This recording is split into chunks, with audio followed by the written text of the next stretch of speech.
Long, long ago, in a house that overlooked a beautiful garden, lived a childless couple. They prayed to God every day to bless them with a child. One day, they found that God had answered their prayers. They were at long last going to have a baby. Their day passed in happiness. But at last the wife fell ill. She would eat nothing, and the husband was worried that she would waste away.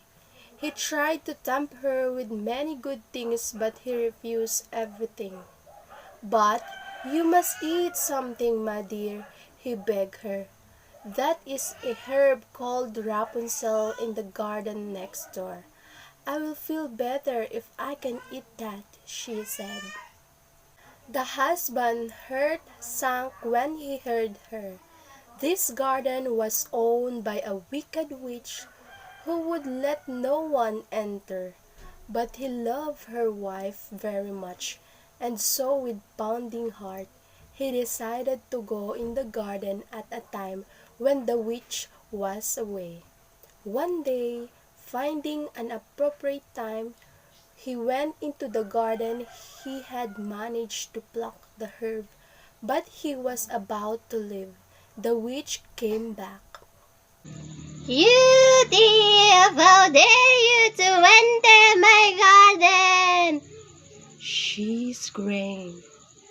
She threatened to put a curse on him. He felt her feet and begged, "Please, don't curse me. If my wife doesn't eat this herb, she will die. She is going to have a baby, and she is very ill." The witch stopped to think a while. I will let you go on in one condition. You will give me the baby after it's born. The poor man had no other way out but to agree. He took the herb to his wife, and miraculously she soon recovered and gave birth to a beautiful girl. But as per agreement, the witch came to take the baby away. She took Rapunzel, for that's what she named her, far away and locked her in a high tower. The tower had no door or stairs. There was only a window on the top. The only person whom Rapunzel ever saw was the wicked witch. Rapunzel grew to become a beautiful with a pretty eyes and a beautiful voice, and her golden hair grew very, very long. All day long, when Rapunzel was alone, she would sing and weep. Every day the wicked witch came to the tower with the food.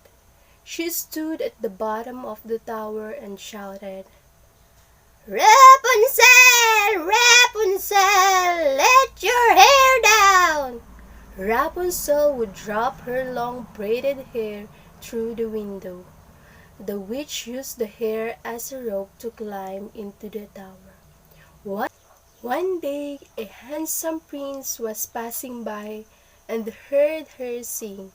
He fell in love with her voice, and unknown to all came to the tower every day to hear her sing. One day the prince saw the witch climbing into the tower using Rapunzel's hair.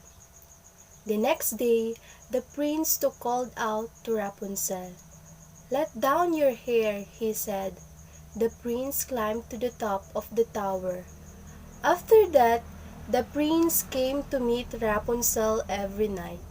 At last, the witch soon discovered the prince with Rapunzel.